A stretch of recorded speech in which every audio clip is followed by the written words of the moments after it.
देखो, एक तुम्हारा बच्चा टॉपिक है speed of a transverse wave तुम्हारा इन स्ट्रेच्ड स्ट्रिंग। ठीक है, जो स्ट्रिंग लिए थे तो उसमें तुम्हारा वेव का स्पीड जो होगा, मैकेनिकल ट्रांसवर्स वेव का स्पीड जो होगा वो कितना होगा, उसका बात करते हैं हम लोग। अच्छा, v is equal to nu lambda जो लिए थे वो भी तुम्हारा क्या था, स्पीड ही था वेव का, लेकिन वो जनरल है, मतलब जनरल टर्म में है। अधिकतर तुम्हारा सारे वेव्स के लिए v is equal to nu lambda use होता है, चाहे वो मैकेनिकल ट्रांसवर्स वेव हो या फिर इलेक्ट्रोमैग्नेटिक वेव में तुम्हारा v के जगह पर खाली c आ जाता है, c is equal to nu lambda लिखते हैं बच्चों। बात समझ में आ रहा है कि नहीं आ रहा है? ठीक। अच्छा, यहां पर तुम्हारा देखो यहां पर जो तुम्हारा मैकेनिकल ट्रांसवर्स वेव का जो बात करेंगे, स्ट्रेच स्ट्रिंग में कितना होगा, खास तौर पर स्ट्रेच स्ट्रिंग का बात करेंगे। जब मतलब स्ट्रेच किए एक स्ट्रिंग, ठीक है, जैसे सपोज करो हमारे पास क्या है कि एक तुम्हारा स्ट्रिंग है इस तरह से, या स्ट्रिंग है ये थोड़ा सा फंसा हुआ है, ठीक है। तो इसमें तुम्हारा क्या होगा कि इसमें तुम्हारा जब बनाएंगे वेव तो तुम्हारा क्या होगा, इसका पार्टिकल जो है ऊपर नीचे करेगा सिंपल हार्मोनिक मोशन। ठीक है, बात समझ में आ रहा है कि नहीं? यानी पार्टिकल तुम्हारा जिधर वेव का प्रोपगेशन, वेव तुम्हारा एनर्जी या डिस्टर्बेंस जो है वो आगे चल रहा है, ऐसे आगे चल रहा है, लेकिन तुम्हारा इसमें जो पार्टिकल है वो ऊपर नीचे कर रहा है बच्चा। बात समझ में आ रहा है? तो स्ट्रिंग इसी तरह का है, और वो स्ट्रिंग जो स्ट्रेच है तो उसमें बम्प जब प्रोड्यूस करेंगे तो वो बम्प के कारण तुम्हारा क्या होगा, वेव आगे प्रोपगेट करेगा, लेकिन पार्टिकल सिंपल हार्मोनिक मोशन करेगा, तुम्हारा ऊपर नीचे करेगा बच्चा। ठीक है, टू एंड फ्रो, आगे पीछे या फिर बोल दो ऊपर नीचे होगा इसमें। ठीक है, अबाउट देयर मीन पोजिशन। बात समझ में आ रहा है ना? तो इस तरह का मोशन, इस तरह का जो वेव प्रोडक्शन होता है उसको हम लोग क्या बोलते हैं, ट्रांसवर्स वेव बोलते हैं बच्चा। बात समझ में आ रहा है कि नहीं? अब स्ट्रेच्ड स्ट्रिंग में तुम्हारा ट्रांसवर्स वेव जो तुम्हारा जनरेट हो रहा है, जो डिस्टर्बेंस है जो आगे बढ़ रहा है, उसका स्पीड कितना है वो हम लोग निकालना चाहते हैं। तो उसका स्पीड निकालने का जो फॉर्मूला है यहाँ पर, ये फॉर्मूला है तुम्हारा v is equal to root under T by mu. अब ये यहाँ पर देखना कि t जो है वो तुम्हारा है टेंशन इन द स्ट्रिंग, जो स्ट्रिंग है उसमें टेंशन कितना है। बात समझ में आ रहा है कि नहीं आ रहा? ठीक। एक दूसरा चीज तुम्हारा देखो कि यहाँ पर म्यू दिया हुआ है, म्यू तुम्हारा है मास पर यूनिट लेंथ बच्चा, मास पर यूनिट लेंथ, यानी स्ट्रिंग का एक इकाई लेंथ में कितना मास होगा। ठीक है, बात समझ में आ रहा है? इकाई लेंथ में कितना मास होगा उसको मास पर यूनिट लेंथ बोल रहे बच्चा। बात समझ में आ रहा है कि नहीं आ रहा? तो ये दो चीज पर तुम्हारा क्या है, ये दो चीज यहां पर लिया गया है, और इसका डेरिवेशन हम लोग डायमेंशनल एनालिसिस से करेंगे बच्चा। बात समझ में आ रहा है कि नहीं? ठीक। अब यहां पर देखो, इसका तुम्हारा अगर मास पर यूनिट लेंथ का अगर मान लो हमको लेना हो, क्या यूनिट लेना हो, ऐसा यूनिट, तो क्या लिखेंगे, मास पर यूनिट लेंथ, मास ऊपर लिखेंगे और लेंथ नीचे लिखेंगे। तो तुम्हारा मास का क्या होता है, केजी होता है, और लेंथ का तुम्हारा मीटर हो जाएगा, तो केजी पर मीटर होगा। बात समझ में आ रही है यार? कोई दिक्कत? तो आओ हम लोग देखते हैं क्या चीज, डेरिवेशन बाय डायमेंशनल एनालिसिस, इसका डेरिवेशन। ठीक है, कोई दिक्कत? बुझा रहा है कि नहीं बुझा रहा? अब क्या देखा गया, देखो यहाँ पर पूरा चीज हम एक्सप्लेन करने का कोशिश करेंगे कि जो स्पीड है वो तुम्हारा डायरेक्टली प्रोपोर्शनल है किसका, म्यू। म्यू यानी मास पर यूनिट लेंथ का डायरेक्टली प्रोपोर्शनल है। यानी ध्यान से सुनो कि जब तुम्हारा क्या हो जाए कि स्ट्रिंग का मास ज्यादा हो जाएगा पर यूनिट लेंथ, यानी इकाई लेंथ में अगर मास ज्यादा हो जाएगा तो जो वेव है, वेव वो धीरे धीरे चलेगा बच्चों। ठीक है, सपोज करो एक भारी रस्सी है, एक भारी स्ट्रिंग है बच्चा, और एक हल्का स्ट्रिंग है। ठीक है, तो तुम्हारा क्या होगा, उसमें तुम्हारा किसमें वेव ज्यादा प्रोपोगेट करेगा, ज्यादा तेजी से, हल्का वाला में ज्यादा तेजी से प्रोपोगेट करेगा बच्चा, करेगा कि नहीं करेगा? और तुम्हारा जब भारी हो जाएगा, सॉरी यहां पर क्या बताया, तुम्हारा मास पर यूनिट लेंथ का बता रहे हैं कि लेंथ, इकाई लेंथ में अगर मास ज्यादा हो जाएगा तो स्पीड ज्यादा हो जाएगा बच्चा। ठीक है, यहां इससे पता नहीं चल रहा है, रुक जाओ, यहां पर देख लो, यहां पर सॉरी, यहां पर म्यू जो है तुम्हारा, यहां से देखो, यहां टेंशन जो है तुम्हारा, टेंशन ऊपर है और यहां पर म्यू नीचे है। ठीक है, तो यहां पर देखना कि तुम्हारा क्या है कि मास पर यूनिट लेंथ नीचे है, इनवर्सली प्रोपोर्शनल है बच्चा। तो मास पर यूनिट अगर मास ज्यादा हो जाएगा तो जो वेव का स्पीड है वो तुम्हारा क्या हो जाएगा, घट जाएगा बच्चा। घटेगा कि नहीं घटेगा? बात समझ में आ रहा है? तो मास पर यूनिट लेंथ अगर ज्यादा हो जाए तो तुम्हारा स्पीड क्या हो जाएगा, घट जाएगा बच्चा। बात समझ में आ रहा है कि नहीं? क्योंकि यहां पर अभी निकाले नहीं है ना। ठीक है, बात समझ में आ रहा है? यहां पर ले रहे हैं हम लोग, डिपेंडेंस दिखा रहे हैं अभी। ठीक है। यहां से अभी तुमको फॉर्मूला से डायरेक्ट पता चलेगा। देखो तो म्यू जो है वो तुम्हारा मास पर यूनिट लेंथ है, अगर ये ज्यादा होता है तो स्पीड तुम्हारा क्या हो जाएगा, घट जाएगा बच्चा। यानी अगर भारी स्ट्रिंग है तो उसमें वेव का प्रोडक्शन यानी वेव जो तुम्हारा जिस स्पीड से चलेगा वो घटा हुआ रहेगा बच्चा। बात समझ में आ रहा है ना। अगर हल्का स्ट्रिंग है, मास पर यूनिट लेंथ उसका तुम्हारा क्या है, कम है, तो स्पीड क्या होगा, ज्यादा होगा वेव का। बात समझ में आ रहा है कि नहीं आ रहा। आराम से ट्रेवल करेगा, इसे बम प्रोड्यूस करेंगे तो तुम्हारा आगे बढ़ेगा। बात समझ में आ रहा है कि नहीं आ रहा, बुझ ली इतना बात। अच्छा दूसरा चीज एक देखो तुम्हारा क्या है कि ये टेंशन पर डिपेंड कर रहा है। टेंशन अगर ज्यादा होगा स्ट्रिंग में, यानी एकदम खींच के इसको रखेगी, खींच के, और उसमें वेव का प्रोडक्शन अगर होता है ट्रांसवर्स वेव का, तो उसमें वेव जो होगा वो ज्यादा स्पीड से चलेगा।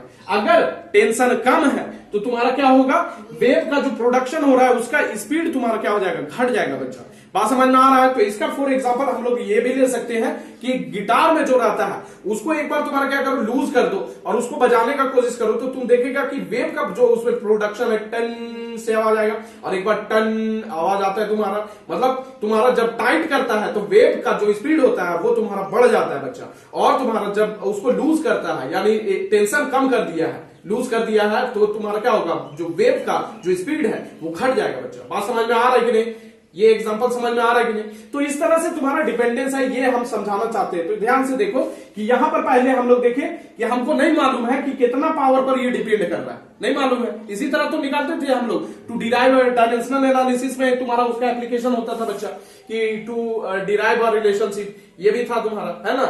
बात समझ में आ रहा है। तो इसमें से हम लोग क्या करते हैं, इसको डिराइव करने के लिए सपोज किए कि v जो है, स्पीड जो है वो मास पर यूनिट लेंथ पर डिपेंड कर रहा है पावर a पर, ठीक है। हम लोग नहीं जानते पावर a कितना है। बात समझ में आ रहा है कि नहीं। और तुम्हारा v जो है, स्पीड जो है, एक दूसरा चीज टेंशन इन द स्ट्रिंग पर भी डिपेंड कर रहा है और उसका पावर b भी है। कोई दिक्कत। अब दोनों को क्या कर दिए, कंबाइन कर दिए बच्चा। जब कंबाइन करेंगे तो v डायरेक्टली प्रोपोर्शनल हो जाएगा म्यू का पावर a और t का पावर b।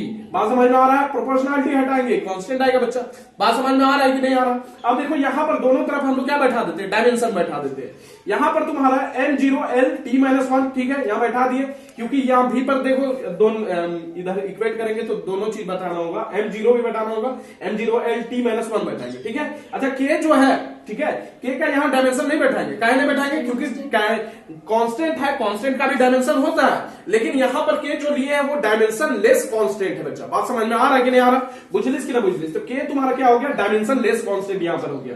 और म्यू यानी तुम्हारा क्या है, मास पर यूनिट लेंथ है बच्चा, है कि नहीं। तो मास पर यूनिट लेंथ लेंगे तो तुम्हारा म्यू क्या है, mass per unit length, mu is equal to mass per unit length. तो ये मास हो गया, और यहां पर l यानी l-1 हो जाएगा ऊपर, ठीक है। और यहां पर t का क्या पावर हो जाएगा, 0 हो जाएगा बच्चा। बात समझ में आ रहा है। तो वही चीज यहां पर लिखे m l-1 t0, ठीक है। और इसका पावर क्या हो जाएगा, पूरा का पावर a हो जाएगा। कोई दिक्कत यहां तक समझ में आ रहा है। अच्छा यहां पर t का पावर, t टेंशन का जो तुम्हारा है, टेंशन का बैठाएंगे, टेंशन का चाहिए, फोर्स है बच्चा, और फोर्स का क्या होता है, m l t-2 होता है, और इसका पावर क्या हो जाएगा, b हो जाएगा। अब यहां पर ध्यान दे कि यहां पर मास बेस सेम, तो पावर क्या हो जाएगा, जुड़ जाएगा। तो यहां पर इसका पावर कितना है, a है, और इसका पावर क्या है, b है, तो a प्लस b हो जाएगा, m का पावर a प्लस b हो जाएगा बच्चा। यहां पर देखो l जब है यहां पर -1 है, यानी यहां से जब गुना होगा तो तुम्हारा -a हो जाएगा, l का पावर -a हो जाएगा, और यहां पर l है, इसका पावर b हो जाएगा, तो -a प्लस b हो जाएगा, l -a प्लस b हो जाएगा। बात समझ में आ रहा है कि नहीं। यहां पर t का पावर 0 है, 0 इंटू a, तो 0 हो जाएगा, t का पावर इधर 0, यहां पर बचा क्या, तुम्हारा t to the power -2b बचा बच्चा। बात समझ में आ रहा है ना। तो यहां पर t to the power -2b बचेगा। t टू द पावर 0 है, ये वाला तो लेंगे नहीं, काहे कि 0, t का पावर तुम्हारा 0 हो जाएगा, प्लस -2b हो जाएगा, यानी t का पावर 0 -2b, तो 0 तो लेंगे नहीं, तो t to the power -2b हो जाएगा। बात समझ में आ रहा है कि नहीं समझ में आ रहा है, कोई दिक्कत है यहां तक। अब देखो यहां से हम लोग क्या करते हैं, तुम्हारा अप्लाई कर देते हैं principle of homogeneity. Principle of homogeneity क्या करता था, दोनों तरफ का तुम्हारा जो डायमेंशन है यानी पावर जो है, इसको क्या कर देता था, इक्वेट करते थे बच्चा। अब यहां पर देखो m का पावर इधर 0 है, और इधर m का पावर कितना है, a प्लस b, तो a प्लस b बराबर क्या हो जाएगा, 0 हो जाएगा। बात समझ में आ रहा है कि नहीं यार। अच्छा एक दूसरा देखो, l का पावर इधर कितना है, 1 है बच्चा, इधर 1 है, और इधर क्या है, -a प्लस b हो जाएगा बच्चा, तो -a plus b is equal to 1 लिख दिए बच्चा। अब यहां पर देखो, यहां पर -2b है, और इधर t टू द पावर -1 है, यानी -1 इज इक्वल टू -2b हो जाएगा बच्चा। यहां से माइनस कर दिया, 2b इज इक्वल टू 1 हो गया, b इज इक्वल टू क्या हो जाएगा, हाफ हो जाएगा। तो b मेरे पास निकल गया कि b का वैल्यू कितना है, हाफ है। बात समझ में आ रहा है कि नहीं आ रहा? और यहां पर से तुम्हारा अगर ये b का वैल्यू यहां पर पुट कर दिया जाए तो देखो, तो ये हाफ है, माइनस a प्लस b के जगह पर हाफ बैठा है और 1 है, इधर जाएगा तो एक में से आधा घटाएंगे तो तुम्हारा क्या हो जाएगा, आधा बचेगा, तो हाफ हो गया इधर, और इधर ये वाला माइनस है, इधर जाएगा तो माइनस हाफ हो जाएगा बच्चा। बात समझ में आ रहा है कि नहीं आ रहा? तो a का वैल्यू मेरे पास निकल गया माइनस हाफ, और b का वैल्यू हाफ निकल गया, और तीसरा इक्वेशन में हम लोग क्या कर देंगे, इसको बैठा देंगे बच्चा, ठीक है। तो फ्रॉम इक्वेशन 3 तो v is equal to k, और यहां पर म्यू का पावर कितना था तुम्हारा, a होगा तुम्हारा a कितना, माइनस हाफ, तो माइनस हाफ बैठा दिए, और t का पावर क्या है, b है, तो b बैठा दिए हाफ, ठीक है। बात समझ में आ रहा है कि नहीं आ रहा? बुझलिस कि ना बुझलिस? अब म्यू का पावर माइनस हाफ है, इसको नीचे लेके जाएंगे तो हाफ हो जाएगा, और टी का पावर हाफ ही रहेगा तुम्हारा, टी का पावर हाफ को क्या बोलते हैं, रूट बोलते हैं बच्चा, हाफ क्या होता है, रूट ही होता है, तो दोनों रूट हो गया, तो रूट अंडर लिख दिए टी बाय म्यू लिख दिए, कोई दिक्कत? तो यहां से तुम्हारा v is equal to K root under T by mu, तो थोड़ा सा और कैलकुलेशन बढ़ाएंगे तो तुम्हारा k क्या होगा, ऐसा ही सिस्टम में k इज इक्वल टू 1 लिए फॉर सिंप्लिसिटी। बात समझ में आ रहा है कि नहीं? तो k जब 1 होगा तो v इज इक्वल टू क्या निकलेगा, root under T by mu निकलेगा। बात समझ में आ रहा है कि नहीं? वही चीज निकला तुम्हारा, बात समझ में आ रहा है? तो इसका मतलब है तुम्हारा कि टेंशन अगर बढ़ा देते हैं स्ट्रिंग में तो तुम्हारा ट्रांसवर्स वेव का जो स्पीड होगा वो तुम्हारा बढ़ जाएगा बच्चा, ठीक है। और अगर मास तुम्हारा बढ़ा देते, मास पर यूनिट लेंथ बढ़ा देते स्ट्रिंग में, तो तुम्हारा speed of the transverse wave घट जाएगा बच्चा। बात समझ में आ रहा है कि नहीं आ रहा? इसमें कोनो दिक्कत तो नहीं होना चाहिए। अच्छा, इसी को हम लोग डेंसिटी के टर्म में देखते हैं, यही फॉर्मूला को हम लोग डेंसिटी के टर्म में देखना चाहते हैं, तो देखते हैं। आप देखो डेंसिटी के टर्म में देखते हैं बच्चा, हम लोग देखिए तुम्हारा मास पर यूनिट लेंथ तुम्हारा यहाँ पर म्यू इज इक्वल टू तुम्हारा क्या था, मास पर यूनिट लेंथ था, ठीक है। तो सपोज किए कि स्ट्रिंग है मेरे पास, ये सपोज करो तुम्हारा स्ट्रिंग है, हम जूम करके इसको बना रहे हैं, ठीक है। और ये तुम्हारा स्ट्रिंग है और ये स्ट्रिंग इतना मोटा है, ठीक है। तो इसका मोटाई तुम्हारा पता चल रहा है, इधर आर है, ये इसका रेडियस हो गया बच्चा, ठीक है। बात समझ में आ रहा है? और इसका डेंसिटी पर यूनिट लेंथ यानी इकाई लेंथ में कितना डेंसिटी, रो माने बच्चा, कोई दिक्कत? समझ में आ रहा है कि नहीं समझ में आ रहा है? तो ये तुम्हारा क्या हो गया, एक स्ट्रिंग हो गया बच्चा, इसका स्ट्रिंग का जो तुम्हारा रेडियस ऑफ क्रॉस सेक्शन है वो आर है, और यहाँ पर डेंसिटी पर यूनिट लेंथ कितना है, बोलो, रो है बच्चा, ठीक है। वही चीज यहां पर लिखती है, आर तुम्हारा क्या है, रेडियस ऑफ स्ट्रिंग, रो तुम्हारा क्या होगा, density of the material of the string, ठीक है। जो भी मटेरियल लिए हैं उसका स्ट्रिंग का तुम्हारा पर यूनिट लेंथ तो तुम्हारा क्या होगा, डेंसिटी, ठीक है। अच्छा, यहां पर देख लेना तुम्हारा क्या ले रहे हैं, तुम्हारा म्यू का जब लिखेंगे तो मास पर यूनिट लेंथ होता है, ये मास पर यूनिट लेंथ होता है कि नहीं होता है? बात समझ में आ रहा है? इतना बार बुझलिस कि ना बुझलिस, ठीक है। अच्छा, यहां पर देख लेना तुम्हारा मास पर यूनिट लेंथ तुम्हारा, अच्छा यहां पर लिखेंगे तुम्हारा मास को, याद करो तुम्हारा डेंसिटी इज इक्वल टू क्या होता है, density is equal to mass by volume होता है बच्चा, होता है कि नहीं होता है ना, मास बाय वॉल्यूम। तो तुम्हारा यहां पर अगर मान लो मास निकालना चाहे तो कितना निकलेगा, रो इंटू वॉल्यूम निकलेगा, यानी डेंसिटी इंटू वॉल्यूम निकलेगा बच्चा। बात समझ में आ रहा है? इस बात बुझलिस कि ना बुझलिस, ठीक है। तो यहां पर तुम्हारा रो तुम्हारा density mass per unit volume होता है, तो अगर मास यहां से निकालेंगे तो तुम्हारा कितना निकलेगा, रो इंटू वी, यानी डेंसिटी इंटू वॉल्यूम निकलेगा। अब देखो यहां पर म्यू जो ले रहे हैं, यहां पर ये तो मास है, म्यू जो है वो मास पर यूनिट लेंथ यानी इकाई लेंथ में तुम्हारा म्यू ले रहे हैं, तो वॉल्यूम भी हमको क्या लेना पड़ेगा, इकाई लेंथ में लेना पड़ेगा बच्चा। बात समझ में आ रहा है कि नहीं आ रहा? बुझलिस कि ना बुझलिस? यहां पर मास जो था वो तुम्हारा डेंसिटी इंटू वॉल्यूम था, यहां पर म्यू जो है वो तुम्हारा मास पर यूनिट लेंथ, इकाई लेंथ में तुम्हारा कितना है मास, वो तुम्हारा म्यू है। बात समझ में आ रहा है कि नहीं? तो इकाई लेंथ में अगर मास ले रहे हैं, म्यू वाला मास पर यूनिट लेंथ ले रहे हैं, तो वॉल्यूम को हमको क्या करना पड़ेगा, इकाई लेंथ वाला वॉल्यूम लेना होगा कि इकाई लेंथ में कितना वॉल्यूम है उसी का मास लेंगे। अरे मास पर यूनिट लेंथ ले रहे हैं तो उसका वॉल्यूम भी तुम्हारा क्या होगा, वॉल्यूम पर यूनिट लेंथ लेना होगा बच्चा। बात समझ में आ रहा है कि नहीं आ रहा? उसी का ना लेंगे, बुझा रहा है कि नहीं बुझा रहा? इतना बात समझ में आ रहा है कि नहीं आ रहा, बोलो कोई दिक्कत? तो वही चीज यहां पर लिखी है, न्यू तुम्हारा क्या हो गया, mass per unit length, volume of string per unit length, ठीक है। Volume of string per unit length into density होगा, वही चीज लिखी है। बात समझ में आ रहा है कि नहीं आ रहा? अब यहां से देखो तुम्हारा वॉल्यूम अगर निकालना चाहे, ठीक है, किसका, इसका, ये वाला पूरा, तो एक तुम्हारा बेलनाकार होगा तुम्हारा बच्चा, ठीक है। अब तुम्हारा वॉल्यूम जानता है तुम्हारा क्या होगा, तुम्हारा सिलेंडर का क्या होता है, पाई आर स्क्वायर एच होता है कि नहीं होता है? होता है ना बच्चा। एच क्या होता था, ये वाला पूरा लेंथ जो होता था इसको खड़ा कर दे तो वो एच बन जाता था, और ये एरिया ऑफ क्रॉस सेक्शन कितना होता था, पाई आर स्क्वायर होता था कि नहीं होता था, पाई आर स्क्वायर, और इसको एच को गुना कर देते थे, यानी एरिया और हाइट को गुना कर देते थे, तो तुम्हारा क्या निकल जाता था, वॉल्यूम निकल जाता था। निकलता था कि नहीं निकलता था, बताओ कितना बात समझ में आ रहा है? तो एरिया ऑफ क्रॉस सेक्शन कितना हो जाएगा, पाई आर स्क्वायर, लेकिन लेंथ कितना बोल रहा है, वॉल्यूम पर यूनिट लेंथ बोल रहा है, क्योंकि ले रहे हैं मास पर यूनिट लेंथ। बात समझ में आया कि नहीं? तो वॉल्यूम पर यूनिट लेंथ जब लेंगे तो लेंथ कितना हो जाएगा, 1 यूनिट हो जाएगा।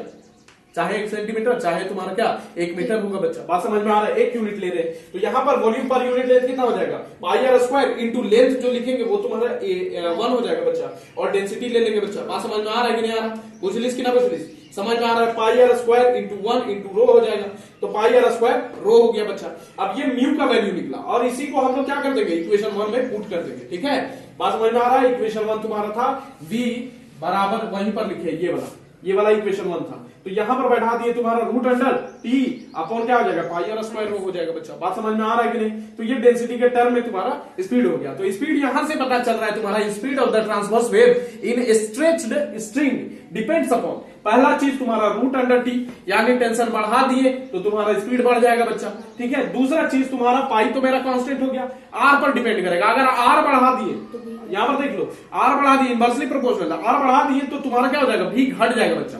यानी तुम्हारा इसको बढ़ा दिए, ये वाला तुम्हारा स्ट्रिंग का मोटाई बढ़ा दिए, बात समझ में आ रहा है ना, तो तुम्हारा क्या हो जाएगा, ये स्पीड घट जाएगा इसका बच्चा। बात समझ में आ रहा है कि नहीं, ट्रांसवर्स वेव का, बुझलिस कि ना बुझलिस? अच्छा, दूसरा चीज अगर डेंसिटी भी बढ़ा दिए तो तुम्हारा स्पीड घट जाएगा बच्चा।